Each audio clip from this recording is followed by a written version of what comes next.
Late night at a massive San Diego emergency room.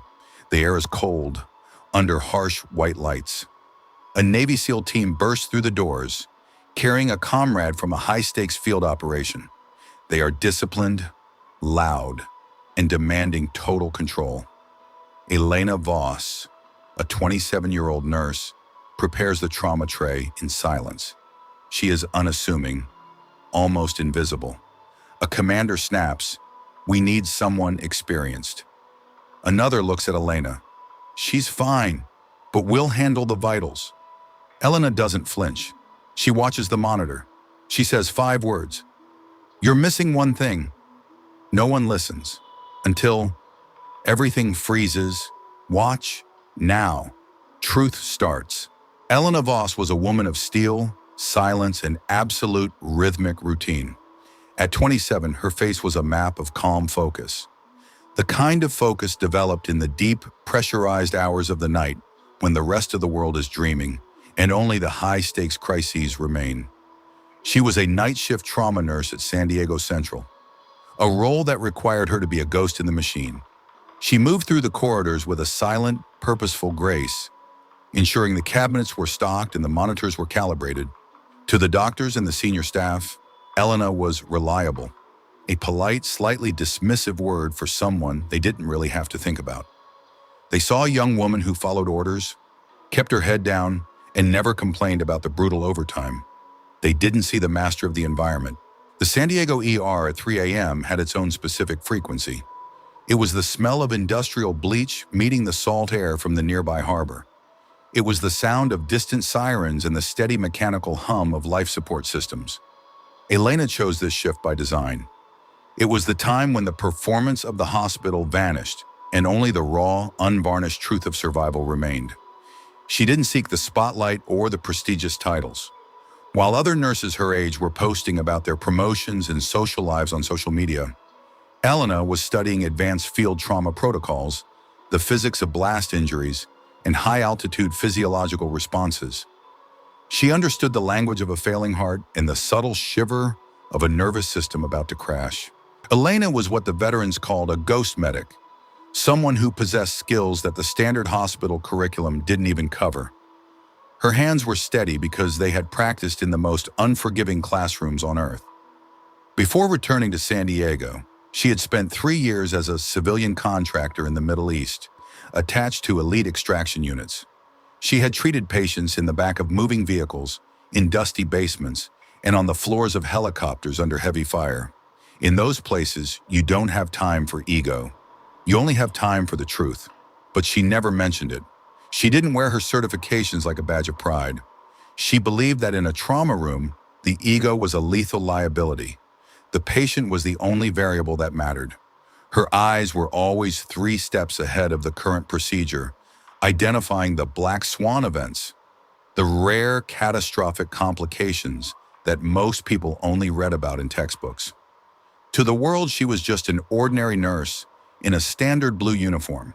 She was invisible to the people who measured value by volume and authority by a loud, commanding voice. She was content to be the foundation of the room, unaware that the foundation was about to be tested by a group of men who only understood the language of absolute force. The atmosphere in the ER shifted even before the double doors burst open. There was a vibration in the air, the sound of heavy tactical boots, and the sharp military staccato of men in a state of controlled panic. When the Navy team arrived, they didn't just walk in, they annexed the space. They were elite operatives, men forged in the most high-pressure environments on Earth. They were used to being the smartest, strongest, and most capable people in any room they occupied. They carried their brother, a young operative named Jackson, who had been caught in a training accident involving an experimental explosive. As they wheeled him into Trauma Bay 1, the lead medic, a man named Miller, was already shouting data points. He was bypassing the intake desk, moving straight to the monitors, his face a mask of tactical intensity. He looked at Elena for a split second, seeing only a young girl holding a blood pressure cuff and a sterile tray. He dismissed her instantly. To him, she was an administrative obstacle, a support staff member who couldn't possibly understand the complexities of a field-stabilized blast injury. He didn't know that Elena had spent her last 3 vacations at specialized workshops in the high desert, learning exactly how to read the ghost signals of a body under extreme combat stress. She stood back, watching them perform their standard alpha protocols, her mind already identifying the one detail they were too arrogant to see. In a professional environment, silence is often mistaken for a lack of knowledge. We are trained to respect the loudest voice in the room, forgetting that the most valuable answer often comes from the person who is quiet enough to listen. Mastery doesn't need to announce itself. It simply waits for the moment the noise fails. Real power is knowing you are capable, even when everyone else assumes you are not. The trauma room was transformed into a theater of high-decibel discipline. Commander Vance stood at the foot of the bed, his arms crossed over his tactical vest, his eyes fixed on the heart rate monitor as if he could command the numbers to stay steady through sheer willpower. Miller, the team medic, was working with a frantic but practiced speed. He was checking the field tourniquets, adjusting the IV lines, embarking orders at the junior hospital staff. They were following the Navy's Golden Hour protocol, a system that had saved thousands of lives. It was efficient, it was loud, and in their minds it was infallible. Oxygen is dropping to 92. Heart rate is spiking to 130. Miller shouted, his fingers blurring as he checked Jackson's pupils. We need to increase the sedative. The shock is setting in. Where's the on-call trauma surgeon? We need a chest tube ready. Elena stood in the corner, her hands resting on a fresh tray of surgical instruments she had prepared before they even arrived. She wasn't rushing. She was observing Jackson's breathing, not the monitor's reading, but the actual physical movement of the chest. She noticed a subtle, asymmetrical hitch in the rise of the left side. She saw a tiny rhythmic twitch in the patient's neck muscle, a signal that the autonomic nervous system was fighting a pressure that wasn't being recorded by the digital sensors yet. The sedative won't help the underlying syncopation, Elena said. Her voice wasn't loud, but it had a frequency that should have caught their attention. It was the calm voice of an observer who had seen this specific shiver before. Miller didn't even look up from the monitor. Not now, nurse. We've got this. We've been treating blast trauma since before you were in nursing school. This is a blast lung response. Just get the doctor and keep the line clear. We don't need suggestions, we need execution. Vance, the commander, stepped closer to Elena, his physical presence designed to move her out of the way, to push her back into the role of a silent assistant. She's right, Miller, she's fine. She can handle the paperwork, but we'll handle the vitals. We know his history. We know how he responds to the field meds. Stay in your lane, nurse. The team was trapped in a control gap. They were so confident in their training and their elite status that they had created a vacuum of information.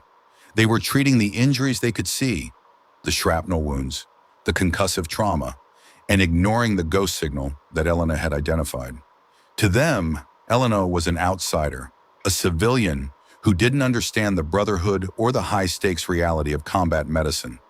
They viewed her through the lens of their own superiority, assuming that, because she wasn't one of them, she had nothing to contribute to the moment.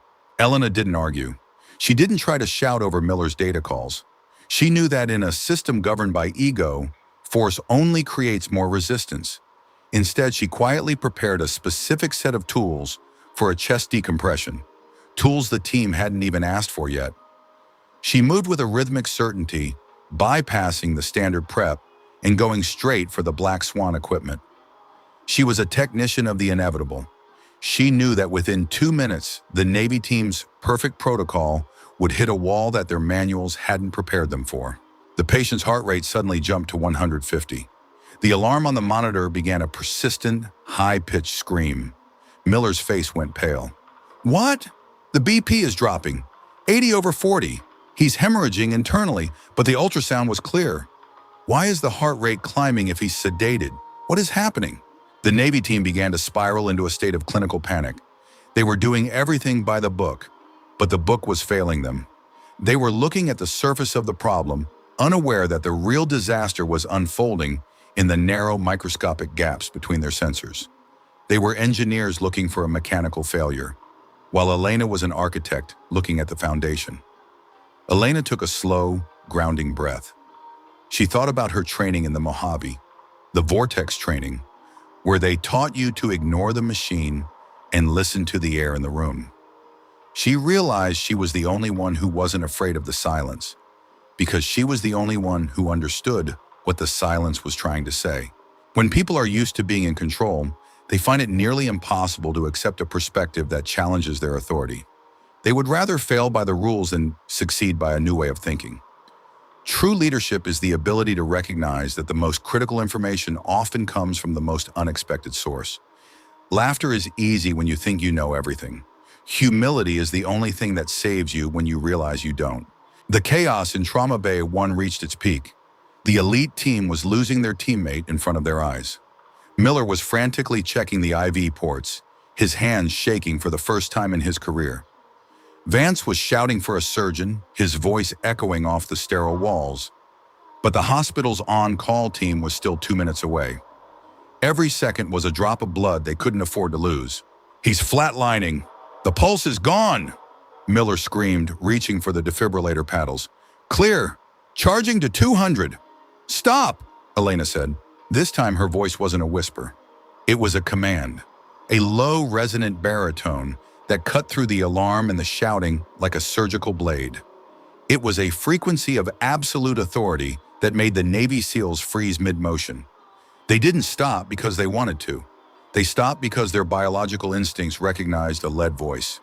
It was the voice of someone who had already seen the end of the story. Elena stepped forward, moving into the space between Miller and the patient. She didn't wait for permission. She didn't ask for a consensus. She pointed to a tiny microscopic distension in the patient's jugular vein, a detail that was invisible unless you were looking for the silent signs. "It's not a cardiac event," Elena stated, her voice as steady as a heartbeat in a quiet room. "And it's not internal hemorrhaging from the blast. You're looking at a tension pneumothorax with a secondary pericardial tamponade. The field tourniquet on his high left thigh was too tight for the altitude of the medevac flight. It forced a fluid shift that masked the pleural pressure. Your ultrasound was clear because you were looking for blood in the abdomen, but you should have been looking for the airlock in the chest." Miller scoffed, his face a mosaic of sweat and confusion, but his hands stayed away from the paddles. That's impossible. Our field sensors would have flagged the pressure shift during the flight. The sensors were smoothed out by the digital filter to prevent false alarms during the turbulence," Elena countered, her eyes locking onto Miller's with a terrifying clarity. "You've been fixing the wrong layer. You're trying to jumpstart an engine that's currently underwater. You need to adjust the pressure now, or his heart won't have the space to beat in 10 seconds. If you shock him now, you'll just finish what the airlock started." She didn't reach for a textbook. She reached for the tray she had already prepared in the corner. She picked up a specialized large-bore needle. She looked at Vance, the man who had told her to stay in her lane. "Commander, hold his shoulder. Keep him perfectly still. Now." For a heartbeat, Vance hesitated. He saw the nurse he had dismissed as a support staffer, but he also saw the absolute, unshakable integrity in her gaze. He saw a woman who knew exactly what lay beneath the skin. He realized that Elena Voss wasn't just a nurse. She was the architect of this survival. He stepped forward and gripped his teammate's shoulder with a strength born of desperation. Elena moved with a speed and precision that left the room breathless. She didn't fumble. She didn't hesitate. She inserted the needle into the second intercostal space with a surgical grace that Miller had only seen in high-level medical demonstrations by the world's top specialists. A sharp hissing sound filled the room, the sound of trapped, high-pressure air rushing out. It was the sound of a life being released from a cage. The change on the monitors was instantaneous. The heart rate dropped from a frantic 160 to a steady, rhythmic 105. The blood pressure began to climb back into the safe zone. The patient's chest began to rise and fall in a perfect, rhythmic symmetry for the first time since they had entered the building. Jackson let out a long, ragged groan, the most beautiful sound the team had heard all night. The silence that followed was absolute. Miller looked at the monitor, then at the needle in Elena's hand, then at his own trembling fingers. The expert realized he had been seconds away from killing his best friend because he was too busy being the important one in the room. He looked at Elena as if she had just spontaneously combusted and turned into a different human being. The nobody was the only one who had been telling the truth. The support staff had just performed a miracle that his elite training hadn't even recognized as necessary. Real experience doesn't need to be shouted. It only needs to be shown. In many high-stakes situations, the truth isn't found in the loudest data point, but in the smallest, most ignored detail. Those who have been in the dirt know that a single correctly identified sign is worth more than 1,000 standard procedures. Accuracy doesn't care about your rank or the prestige of your unit. It only cares about the truth. The emergency was over, but the atmosphere in the room was still heavy, vibrating with the aftershocks of the realization. The Navy team stood in a semicircle around the bed, their tactical gear making them look like statues of frozen regret. The trauma surgeon finally arrived, bursting into the room with his team, but after one look at the patient's stabilized vitals and the placement of the needle Elena had used, he simply stopped and nodded. "Textbook decompression," the surgeon said, checking the monitor. "Perfect placement under extreme pressure. Who did this? Miller, was that you?" Vance pointed a shaky, uncertain finger toward Elena, who was now methodically wiping her tools and placing them back on the tray with the same quiet routine she had started with. "She did," Vance whispered, his voice sounding small for a man of his stature. The freeze moment wasn't about the medical success. It was about the sudden, crushing weight of their own arrogance. They had spent the first 10 minutes of the crisis treating Elena like a child who was in the way, and she had spent that same time silently preparing the only thing that could save them. They looked at her scuffed shoes and her simple, anonymous uniform, and for the first time, they saw the master beneath the fabric. They realized that they had been judging the book by the cover, and they had nearly paid for that mistake with a brother's life. Miller stepped forward, his head bowed. The previous arrogance was completely gone, replaced by a profound, heavy humility that made him look younger and more vulnerable. I don't even know what to say. We would have missed that. I was looking for a bleed. I would have shocked him, and it would have been over. You saw the hitch before the machines even flagged it. Where did you learn to spot a tension pneumothorax in a blast victim that quickly? That's not ER protocol. Elena didn't look for a thank you or a medal. She didn't offer a lecture on their behavior or demand an apology. She simply adjusted Jackson's blanket with a gentle, motherly touch, ensuring he was warm as the sedative finally took a proper hold. "Field training," she replied. Her voice was back to its quiet, unassuming rhythm. "I spent 3 years as a civilian contractor for tactical rescue units in the Middle East. You learn to listen to the body when the electronics fail. In the field, you don't have the luxury of a 60-inch monitor or a filtered data stream. You only have what you can see with your eyes and feel with your hands. You learn that the loudest part of a patient isn't always the one that's dying." The silence in the room solidified. The Navy team realized that the young nurse was a veteran of their own world. She had been in the mud, the sand, and the heat, just like them. She had navigated through situations they only read about in specialized training manuals. Her sparse hospital resume was just a cover for a career that was too classified or too real for a corporate HR department to understand. Elena Voss wasn't hiding her past. She was just finished with the noise of it. She had found her peace in the night shift, where she could be useful without the performance. Commander Vance walked over to her, standing tall but with his shoulders lowered in respect. He didn't offer a handshake. He knew he hadn't earned it yet. He simply stood at attention for a brief second. "We were blind, Elena. We brought our ego into your room, and we almost lost a man because of it. Thank you for holding the line. Not just for Jackson, but for us." Elena gave a small, humble shrug, picking up her clipboard. "In this room, Commander, there are no teams. There is only the patient. I was just doing my job. I'm glad it worked out. A moment of truth doesn't need a loud explanation. It only needs a clear result. When the green lights finally stay on and the breathing becomes steady, the uniform no longer matters. Respect isn't something you can demand with a title or a rank. It's something that settles on you when you're the only one in the room who can see the path through the dark. The strongest people are the ones who don't need you to know who they are." The following week, a black luxury sedan pulled up to the front of the hospital during the morning shift change. A man in a simple gray shirt and tactical trousers stepped out. It was Commander Vance. He wasn't there as a VIP or a military client. He was there as a man who owed a debt that could never be repaid with a check. He found Elena near the employee exit. She was wearing her old canvas jacket and carrying her simple backpack, looking like any other worker heading home to sleep after a long night of service. She looked tired, but her eyes were as clear and steady as they had been in the trauma bay. "Elena," Vance called out. She stopped, offering a polite, neutral nod. "Commander, how is Miller's teammate doing? I saw his charts this morning. He's awake. He's already complaining about the hospital food and asking for a burger." Vance smiled, a real unburdened smile that made him look human. "The doctors said the way you handled the secondary pressure saved his cognitive function. They said he'll be back on his feet in a month. You were perfect." Elena gave a small, humble shrug. "I was just doing my job. I'm glad he's going to be okay."